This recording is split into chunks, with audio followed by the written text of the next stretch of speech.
CHICKEN. Use the code CHICKEN in the shop. Hey guys, the Chicken is here. Welcome back to another Boom Beach video. In today's video, guys, we got your season 79 sneak peek. We're going to show you everything you need to know to get ready for the season. If you guys haven't already, appreciate you subscribe to the channel. And I appreciate it if you throw the code check in the shop if you're going to grab instant training for this one. So, season 79, possibly the greatest title of all time. Just Melons. Great. And you guessed it, that means this is going to include Melon Bombardiers. So this season includes a full progression reset. If you didn't know that already, we talked about it a lot last season, but everyone this season, every single person starting at rank 1 and 0 stars. After the craziness of the last few months, things are now calm. Except our Bombardiers have developed an unhealthy interest in melons. Who can blame them? We had to rein them in a little. Besides, we seem to have misplaced an engine room. So, pretty interesting stuff there. And, yeah. So, what do we want to get into first here? Let's show you the decks first, before I forget. The decks are interesting. We're going to start at 70ER and work our way back. Or 4ER, 3ER, 2ER,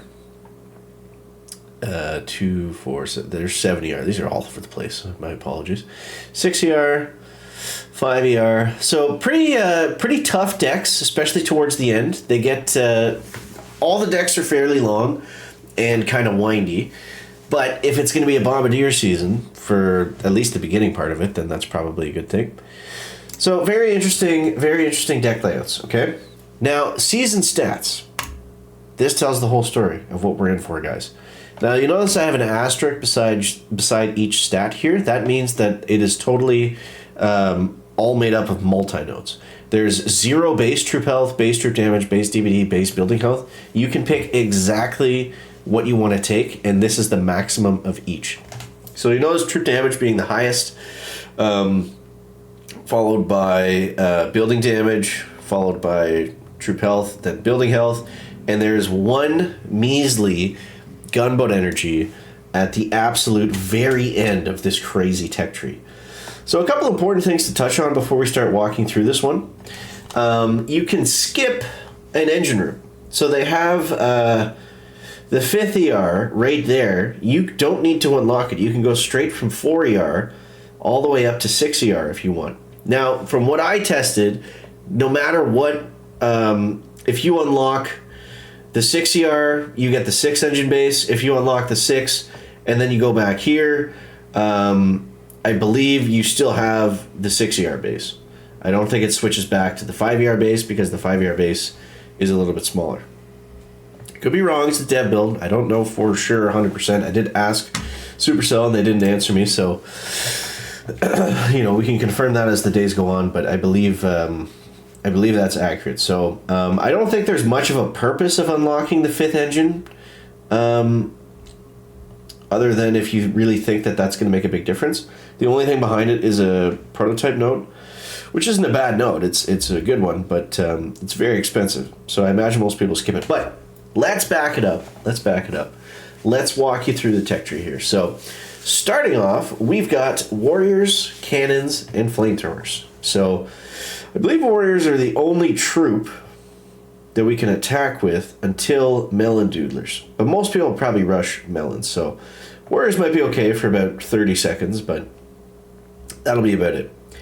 So we got our first two multi-stat nodes here, and there's a lot of them, as we'll see in a moment. So we go through here. We do have flares in the first section as well. Then you can go straight to 3ER. Smokes are back here if you really want to play warriors, but I would advise probably against that.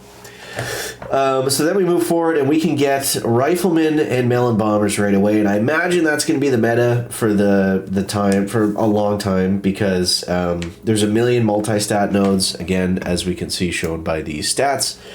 So seekers will probably be a thing with 300 million troop damage, but hopefully not. They also don't have any GBE, so that might be nice to control the seekers. And we got mines right away. Mortars, so pretty nothing between 2 and 3. Or sorry, 3 and 4. And then 4ER, we can look at that real quick. Couple more multi-stat nodes. We also have heavies, shock mines, or super early artillery, which is going to be interesting. We haven't had an early barrage and artillery season in a very long time, so that's going to be cool. And then, yeah, like I said, you can make the jump to 5 there. Or, I feel like most people are going to stay on the top path here.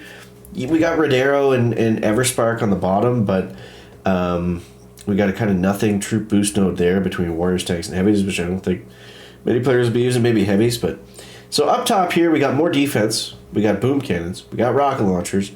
And then we got 6 ER.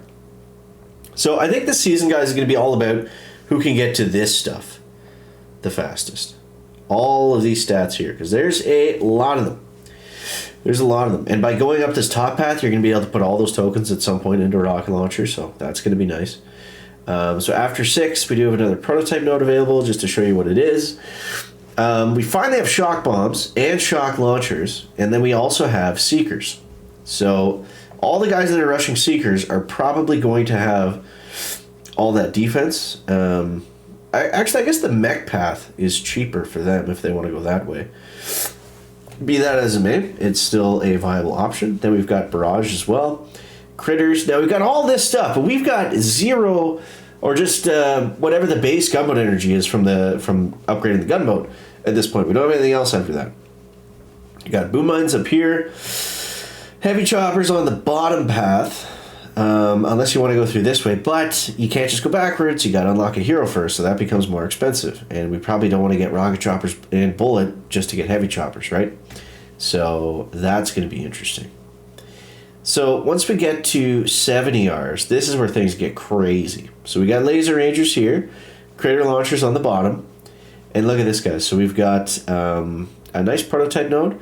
These are all stat nodes. Every single one of them. Troop health, troop damage, building health. Troop damage, troop health, building damage. Troop damage, building health, troop health. And so on and so forth. Some of them are multi-defense nodes. As we can see here, we got a mine node over there. We do have some troop boosts kind of splattered in. So they're not all stat boosts, but for the most part they are. So I think this season is really going to be all about who can get to the back here first. Got a really good troop boost there, all the strong ones. But typically melon bombers, guys, they're usually very fast and they destroy everything. So it's going to be a season of the melon doodlers, which I'm excited about because I don't even remember the last time we had a season where bombers were in the mix for a meta. So, well, I guess technically last season, but yeah, I was using laser rangers. So for me personally, anyways, it's been a while. So I am definitely looking forward to it. I believe, from what I can see again, that this is a 3-week season. Which would make sense on the dev build. So yeah, should be a 3-week season. Very interesting deck layouts. Crazy stats. A pretty crazy tech tree where we can skip an engine, but I don't know.